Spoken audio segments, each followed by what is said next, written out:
jamaah salat subuh dan ta'lim ba'da subuh. Hadani Allah wa iyyakum ajma'in. Salah satu sikap tidak baik dalam ilmu adalah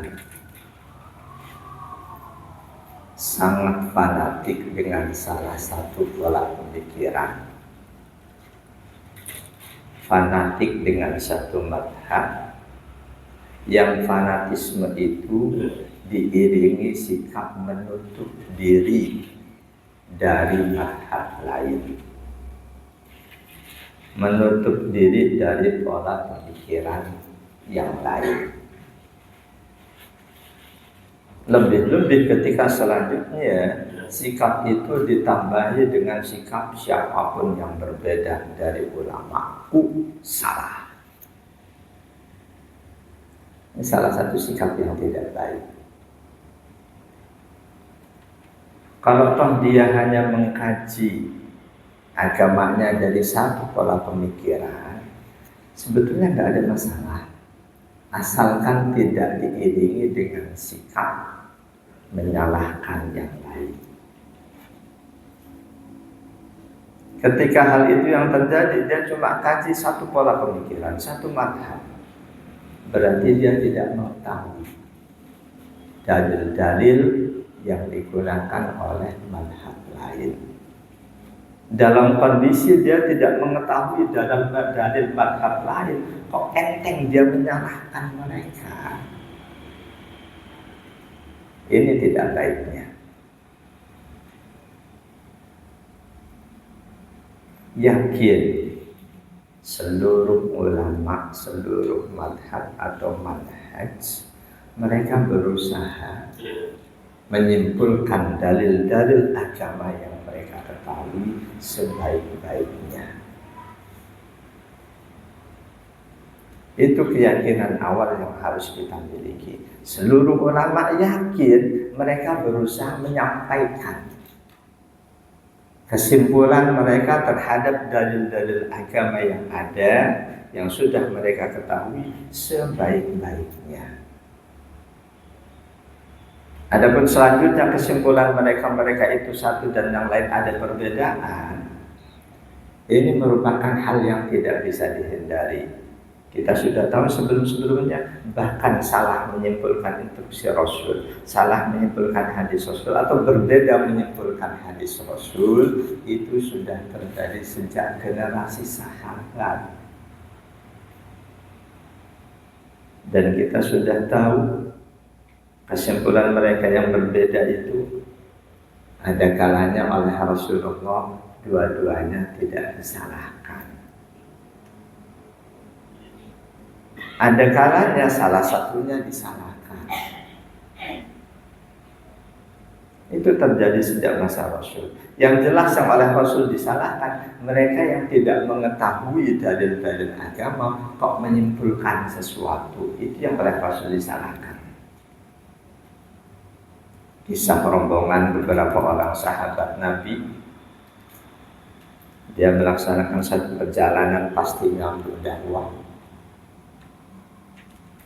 Di tengah jalan salah satunya kena musibah, kepalanya tertimpa batu, bocor. Sudahlah begitu qadarullah, malam itu mereka tidur, yang kepalanya bocor mimpi junub. Dia pun bertanya kepada pimpinan rombongannya, dalam kondisi aku seperti ini ada enggak keringanan untuk aku tidak usah mandi? Pimpinan rombongan itu mengatakan enggak ada keringanan buat kamu, tetap kamu wajib mandi. Singkat cerita, dia pun mandi, memang sudah takdir Allah mati. Ketika dilaporkan kepada Rasul, Rasul marah. Dia telah membunuh saudaranya. Kenapa dia tidak tanya kalau memang dia nggak tahu? Dikabul kaini as-su'al. kunci untuk menghilangkan ketidaktahuan adalah bertanya.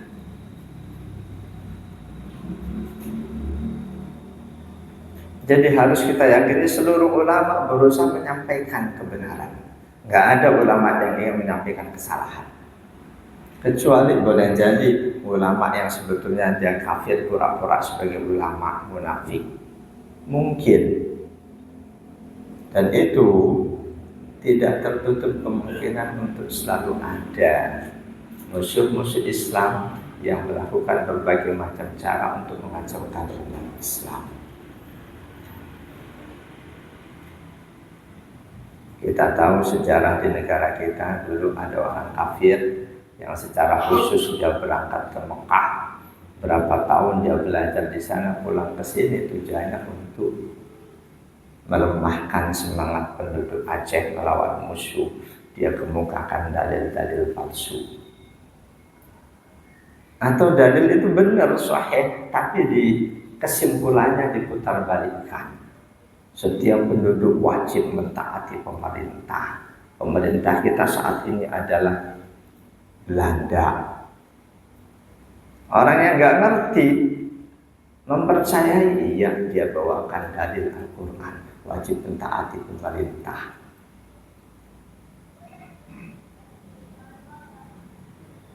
Jemaah dari Allah wa ajma'in.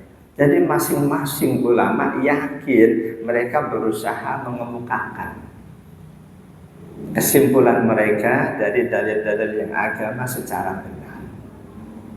Bahwa terkadang mereka salah. Adanya kesalahan karena adanya yang lain yang berbeda yang itu benar. Ketika itu menjadi satu-satunya pendapat, tidak akan muncul kata salah. Setiap ada salah pasti ada yang benar. Kalau cuma satu, nggak ada pilihan lain, yakin itu tidak akan dianggap salah. Selama pandangan mereka, kesimpulan mereka didasarkan pada dalil-dalil sahih, dengan cara istinbat dan menyimpulkan hukum yang dengan cara yang benar, ya sudah. Bahwa kesimpulannya berbeda dengan kesimpulan yang kita pegang, itu nggak ada masalah. Rasul Shallallahu Alaihi Wasallam tidak pernah membenarkan, selalu membenarkan sahabat ini. Tidak pernah. Tidak pernah Rasul selalu membenarkan sahabat Abu Bakar As-Siddiq radhiyallahu anhu atau sahabat Umar bin Khattab radhiyallahu anhu. Tidak pernah. Beliau dalam membenarkan atau menyalahkan kesimpulan sahabat sangat jujur dan objektif. Sahabat Abu Bakar As-Siddiq pernah salah. Sahabat Umar bin Khattab pernah salah. Cuma ciri-ciri sahabat Nabi, ketika beliau salah dan langsung diberitahukan kesalahannya, beliau tidak menunda-nunda untuk merubah sikap. Langsung menerima kritik, langsung menerima kebenaran yang disampaikan. Di antara kisah kesalahan sahabat Abu Bakar As-Siddiq berkaitan dengan fitnah yang menimpa putri beliau, istri Rasulullah Sallallahu Alaihi Wasallam, Aisyah Ummul Mukminin. Sebelum fitnah itu terjadi, sahabat Abu Bakar As-Siddiq, di antara salah satu kebaikan beliau, Allah takdirkan beliau mampu secara ekonomi. Ada saudara sepupunya yang gak mampu, yang sehari-hari kehidupannya ditunjang oleh santunan beliau. Saudara sepupunya yang juga sahabat Nabi, meskipun namanya tidak seterkenal beliau, Mistah bin Usasah. Ketika selanjutnya Aisyah ummul mukminin mendapatkan ujian berat, difitnah melakukan perselingkuhan. Fitnah itu demikian meluas sampai kalangan para sahabat Nabi pun terlibat di fitnah itu. Termasuk Mistah bin Usasah ini diketahui ikut menyebarkan berita bohong berkaitan dengan Aisyah radhiyallahu anha. Demikian dahsyatnya fitnah itu sampai ayahanda Aisyah pun tidak berani memastikan apakah putrinya benar-benar melakukan itu atau tidak.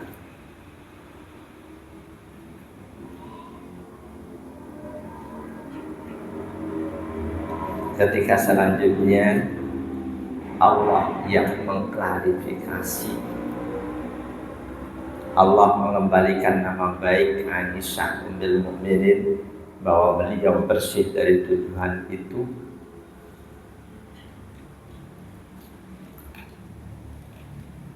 Abu Bakar As-Siddiq tahu Mistah menjadi salah satu orang yang ikut menyebarkan fitnah itu.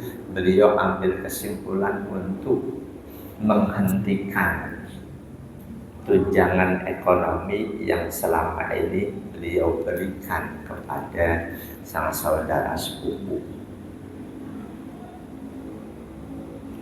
Dikisahkan oleh Aisyah sendiri dalam hadis riwayat Imam Ahmad Al-Bukhari 2661, Imam Muslim 7196, At-Tirmidzi, An-Nasa'i. An Aisyah radhiyallahu anha zaujin Nabi sallallahu alaihi wasallam, hina qala laha ahlul ifki ma qalu. Dari Aisyah radhiyallahu anha istri Nabi, ketika beliau dituduh melakukan satu perbuatan tercela, fabarra'ahullah, selanjutnya Allah membebaskan Aisyah dari tuduhan itu. Falamma anzalallahu hadhil ayatan fi bara'ati, ketika Allah sudah menurunkan ayat yang membebaskan aku, memastikan bahwa aku tidak melakukan seperti yang dituduhkan itu, qala Abu Bakar As-Siddiq radhiyallahu anhu, Abu Bakar As-Siddiq berkata, wa kana yunfiqu ala Mistah bin Usasah bi qarabatihi minhu. Pada saat itu Abu Bakar As-Siddiq, beliau selalu menyantuni Mistah bin Usasah. Karena Mistah ikut terlibat menyebarluaskan fitnah itu. Begitu Aisyah resmi dibebaskan oleh Allah, tidak melakukan hal yang dituduhkan, Abu Bakar As-Siddiq berkata, wallahi la unfiqu ala Mistahin syai'an abada ba'da ma qala li Aisyah. Demi Allah, aku tidak akan lagi menyantuni Mistah bin Usasah sedikit pun sesudah aku ketahui dia ikut menyebarluaskan fitnah Aisyah.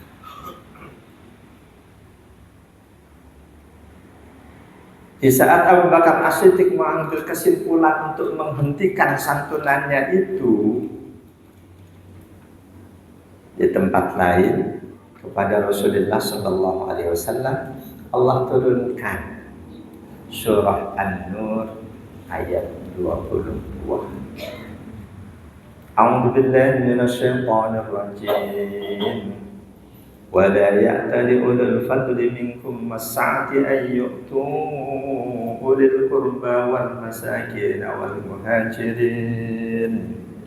wal muhajirin fi sabilillah wal ya'fu wal yasfahu. Ala tuhibbuna an yaghfirallahu lakum wallahu ghafurur rahim. Ketika Abu Bakar As-Siddiq datang kepada Rasul Sallallahu Alaihi Wasallam. Rasul bacakan ayat yang baru turun ini. Wala ya'tali ulul fadli minkum mas'ati ayyutu ulil qurba wal masakin wal muhajirin fi sabilillah. Janganlah seseorang yang oleh Allah sudah dikasih keistimewaan, diberi keluasan rezeki, bersumpah untuk tidak lagi memberi santunan pada kerabatnya, pada orang-orang miskin, dan pada orang-orang yang hijrah di jalan Allah. Wal ya'fu wal yasfahu, maafkan mereka. Jangan masukkan hati omongan buruk mereka. Ala tuhibbuna an yaghfirallahu lakum, tidakkah kamu lebih menyukai ampunan Allah buat kamu? Wallahu ghafurur rahim. Allah Maha Pengampun lagi Maha Penyayang. Jadi sebelumnya Abu Bakar As-Siddiq bersumpah, wallahi la unfiqu ala mistahin syai'an abada. Begitu Rasul membacakan ayat ini An-Nur 22, Abu Bakar As-Siddiq beliau yakin banget. Beliau yakin banget ayat ini diturunkan untuk menegur beliau. Yang karena marah santunannya kepada Mistah beliau cabut. Rasul enggak kasih tahu ini ayat untuk menegur kamu, enggak. Rasul bacakan, beliau yakin ini ayat untuk menegur beliau. Akhirnya selesai Rasul bacakan ayat itu, Abu Bakar As-Siddiq langsung berkata, bala wallahi inni la uhibbu ayyaghfirallahu li. Betul ya Allah, aku lebih mencintai, aku lebih menginginkan ampunan darimu.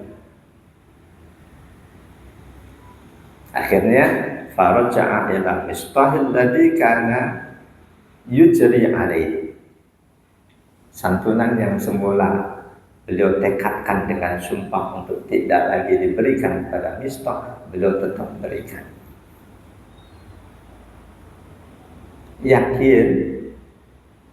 Yakin kita jika mengalami hal yang sama, mungkin kita akan ambil kesimpulan seperti kesimpulan Abu Bakar As-Siddiq. Seseorang selama yang sudah kita baik-baikin, kita santuni, suatu saat kalau dia melakukan hal buruk terhadap kita, mungkin santunan kita akan kita stop. Kira-kira begitu nggak ibu-ibu? Ternyata oleh Allah sikap begitu disalahkan. Kenapa salah? Berarti kita berbuat baik pada seseorang itu karena dia tidak berbuat buruk pada kita, bukan karena Allah. Begitu selanjutnya dia berbuat buruk, kebaikan kita stop. Ini menandakan kebaikan kita bukan karena Allah. Kalau kebaikan kita murni karena Allah, kita nggak peduli dia berbuat buruk, menjelek-jelekin kita atau apa, tetap kita berikan.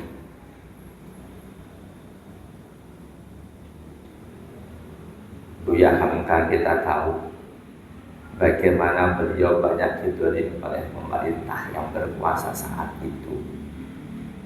Tapi beliau nggak ada menyimpan dendam sedikit pun. Ketika presiden pertama wafat, keluarganya minta beliau mensolati, beliau berangkat mensolatkan, memimpin sholat jenazahnya. Padahal beliau di penjara dan lain sebagainya. Di penjara pun buat orang alim yang soleh, dimanapun berada, tetap bisa melaksanakan kebaikan-kebaikan. Justru ketika beliau di penjara, beliau melahirkan karya tafsir Al-Azhar. Ini kan juga ulama-ulama sebelumnya. Dimanapun muslim tetap bisa berbuat baik meskipun bagaimanapun kondisi dia. Jadi Abu Bakar As-Siddiq semula bersumpah untuk tidak lagi menyantuni. Ketika ditegur oleh Allah melalui turunnya ayat bahwa itu salah, beliau legowo langsung, beliau cabut sumpah sebelumnya. beliau tarik dengan beliau tetap melanjutkan kebaikan-kebaikannya, beliau tidak peduli. Dan ayat ini menegaskan siapapun kita ketika didolimi oleh orang lain dan kita tetap tidak membalas kedoliman itu, ampunan Allah akan terus dicurahkan pada kita. Abu Bakar As-Siddiq lebih menginginkan ampunan Allah. Karena itu, walaupun Mistah melakukan hal tidak baik kepada beliau selanjutnya tetap memberikan santunan itu. Bala, wallahi inni la uhibbu an yaghfirallahu li. Tidak, ya Allah, demi Allah, aku lebih menginginkan ampunan darimu. Jemaah dan Allah alaikum ajma'in. Kita juga bisa ambil pelajaran dari bagaimana Umar bin Khattab menyalahkan sahabat yang lain. Padahal saat itu ilmu yang diketahui Umar masih sangat terbatas. Beliau menyalahkan sahabat yang lain berdasarkan ilmunya. Sahabat yang lain melakukan hal berbeda yang oleh Umar dianggap salah juga berdasarkan ilmunya. Dua orang sahabat yang masing-masing punya ilmu, yang satu menyalahkan yang lain karena dianggap salah.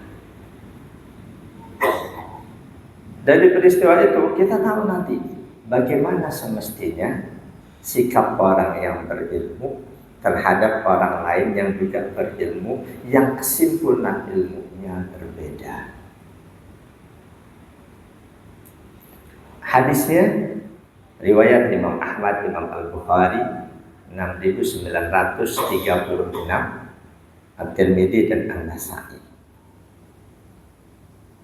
Ali bin Syihab akhbarani Urwah bin Zubair. Dari Ibnu Syihab telah mengabarkan kepadaku Urwah bin Az-Zubair annal Miswar bin Makhramah wa Abdurrahman bin Abdul Qari akhbara. Al-Miswar bin Makhramah dan Abdurrahman bin Abdul Qari menyampaikan kabar kepada Urwah bin Az-Zubair annahuma sami'a Umar bin Khattab yaqul, bahwa keduanya Al-Miswar bin Makhramah dan Abdurrahman bin Abdul Qari sama-sama mendengar Umar bin Khattab radhiyallahu anhu berkata, Sami'tu Hisham ibn Hakim yaqra'u surat Al-Furqan fi hayati Rasulullah sallallahu alaihi wasallam. Kata Umar bin Khattab, aku pernah mendengar sahabat Hisham bin Hakim membaca surah Al-Furqan. Ini terjadi Rasul masih hidup. Aku mendengar Hisham bin Hakim membaca surah Al-Furqan. Fastama'tu li qiraati, aku dengarkan baik-baik bacaannya. Aku simak benar-benar fa idza huwa yaqra'uha ala hurufin kasiratin. Ternyata bacaan Hisham bin Hakim berbeda dengan Al-Furqan yang aku hafal, yang dihafal oleh Umar bin Khattab. Al-Furqannya Hisham bin Hakim jumlah hurufnya lebih banyak. Saya cari-cari di syarah hadis, tidak ada penjelasan perbedaannya di mana. Umar bin Khattab hanya mengatakan Hisham bin Hakim bacaan surah Al-Furqannya huruf-hurufnya lebih banyak. Faidah wa yaqra'uha ala hurufin kasiratin. Tiba-tiba pembacaan dia hurufnya jauh lebih banyak.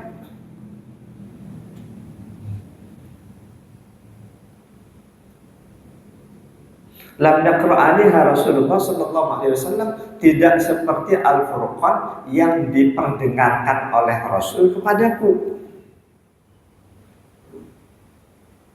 Kata Umar bin Khattab, faqidtu usawiruhu fis shalah. Saat itu Hisam bin Hakim posisinya sebagai imam, Umar bin Khattab makmum.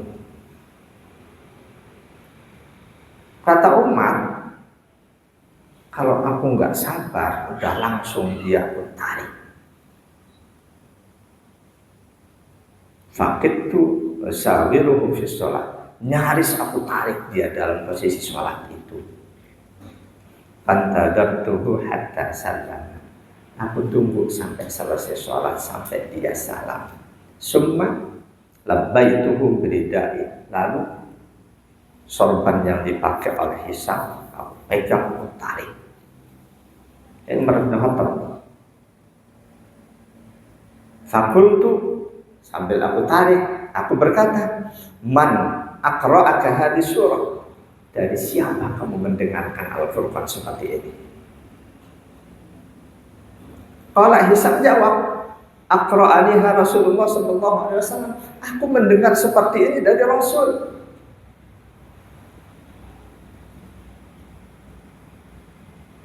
Kata Hisam.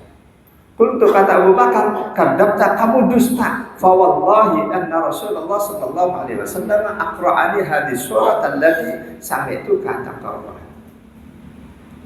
Demi Allah, sesungguhnya Rasul sallallahu alaihi wasallam membacakan surah ini kepadaku berbeda dari yang kamu baca.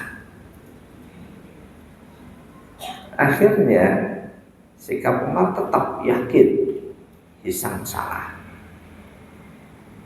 Dia tarik Hisam dengan leher terikat sorbannya. Fantalaqtu aquduhu ila Rasulillah sallallahu alaihi wasallam. Aku tarik, aku seret dia menghadap Rasul. Ini Umar yakin banget dia benar, Hisam bin Hakim salah.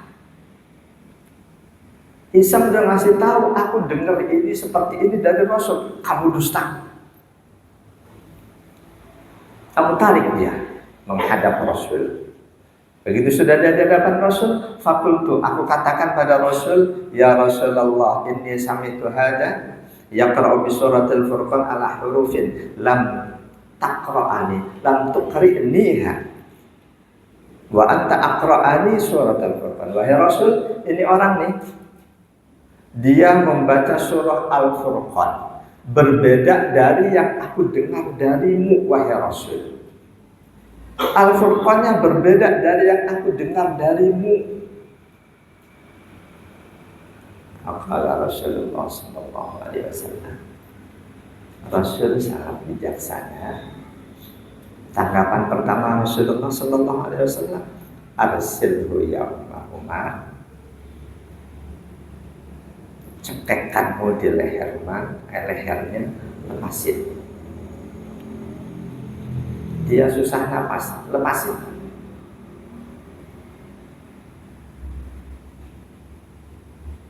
Setelah dilepas, walaupun nggak tertulis, yakin saat itu Hisam bin Hakim mungkin dia tarik napas. Lalu Rasul kepada Hisam berkata, Iqra' ya Hisam. Hisam, baca Al-Furqan. Faqara'a alaihi al-qira'at allati sami'tuhu yaqra'uha. Umar mengakui Hisam membaca apa adanya, persis seperti bacaan tadi di saat dia memimpin sholat. Begitu Hisam selesai baca, qala Rasulullah sallallahu alaihi wasallam, Rasulullah kasih komentar. Komentar Rasul, hakada unzila. Seperti inilah Al-Quran diturunkan. Artinya bacaan Hisam bin Hakim tidak salah. Sumaqala Rasulullah sallallahu alaihi wasallam, lalu Rasul berkata kepada Umar, Iqra' ya Umar. Umar, sekarang coba kamu baca Al-Furqan yang pernah kamu dengar dariku. Faqara'tu, Umar pun baca Al-Furqan. Faqala, kembali Rasul kasih komentar, hakada unzila. Seperti inilah Al-Quran diturunkan. Summa qala, lalu untuk keduanya Rasul lanjutkan, inna hadzal qur'ana unzila ala sab'ati ahrufin faqra'u ma tayassara minhu. Sesungguhnya Al-Quran ini diturunkan oleh Allah dalam 7 model bacaan.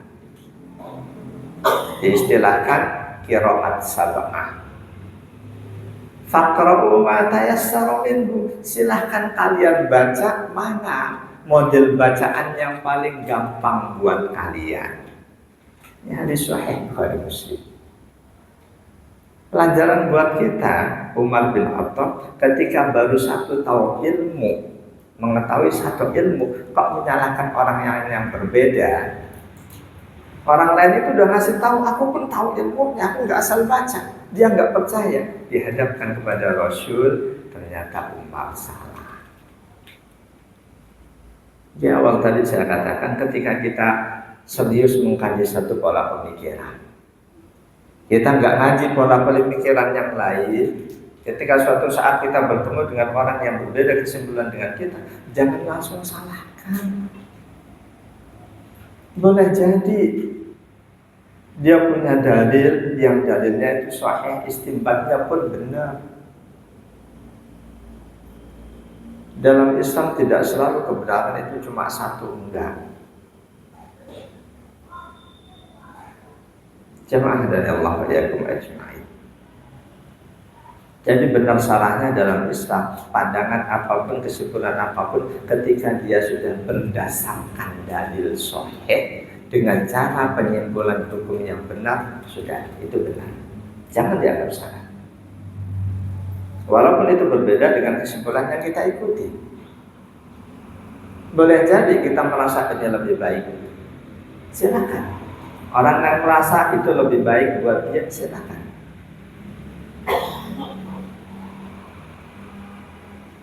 Jadi alangkah indahnya kalau narasumber, pengajar, pembalik, asatid, pola ngajarnya tidak mengajari jamaahnya untuk gampang menyalahkan orang lain. Kecuali ulama satu suara dalam masalah itu, ketika selanjutnya ada orang yang berbeda, baru kemungkinan orang itu salah. Dalam kaidah usul fikih, la yungkarul mukhtalafu fi innama yungkarul mujma'u alaih. Sesuatu yang diperselisihkan itu tidak boleh diingkari. Sesuatu yang diperselisihkan nggak boleh diingkari. Yang boleh diingkari adalah sesuatu yang sudah ijma', disepakati ulama. Kok ada yang berbeda, ini baru boleh diingkari.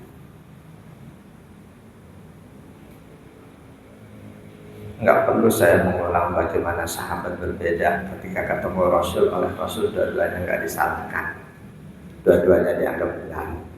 Itu di awal majlis kita dulu sudah saya sampaikan. Jamaah dan Allah ya kemajuan. Selain Nabi, siapapun, apakah itu ulama, generasi sahabat, tabi'in dan selanjutnya, nggak ada yang dijamin pasti pendapatnya selalu benar. Dalam masalah-masalah keagamaan, nggak ada selain Nabi yang pendapatnya selalu benar. Boleh jadi dia yakin benar, tapi dipandang oleh yang lain, itu enggak benar. Murid berbeda dari guru itu biasa. Kita tahu Imam Syafi'i rahimahullah murid Imam Malik. Ternyata ada perbedaan antara beliau dengan Imam Malik, yang karena itu muncul corak pemikiran mazhab Syafi'i yang agak berbeda dari Imam Malik. Tapi adab tetap dipegang. Imam Syafi'i tidak pernah menganggap Imam Malik salah. Hanya beliau merasa inilah yang terbaik menurutku. dan beliau menyadari ada potensi untuk salah. Karena itu di akhir fatwa-fatwa beliau mengatakan, fatwaku, madhabku adalah hadis sahih. Ketika kalian mendapati kesimpulanku ada berbeda dengan hadis sahih itulah pendapatku. Karena pada masa 4 ulama madhab ini, Hanafi, Maliki, Syafi'i, Hambali, hadis Al-Bukhari, Muslim segala macam belum ada. Nah itu kalau kita buka kitab Al-Um, nggak ada riwayat Bukhari, Muslim. Imam Muslim belum terlahir. Imam Bukhari yang lebih duluan dibanding Imam Muslim. Ketika Imam Syafi'i wafat 154 Hijriah, Imam Bukhari baru umur 8 tahun. Kalau kita buka kitab Al-Um Imam Syafi'i, kok ada Rawahul Bukhari, ini sudah takliknya ini, muhakkiknya, pensyarahnya atau pentahkiknya yang nambahin Rawahul Bukhari. Aslinya Imam Syafi'i nggak kenal siapa itu Imam Bukhari.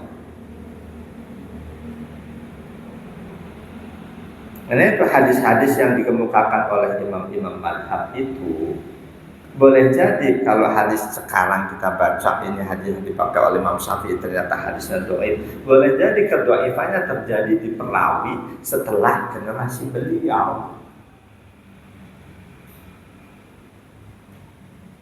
Jumlah perawi yang dipakai Imam Syafi'i otomatis sahabat, tabi'in, tabi'ut tabi'in.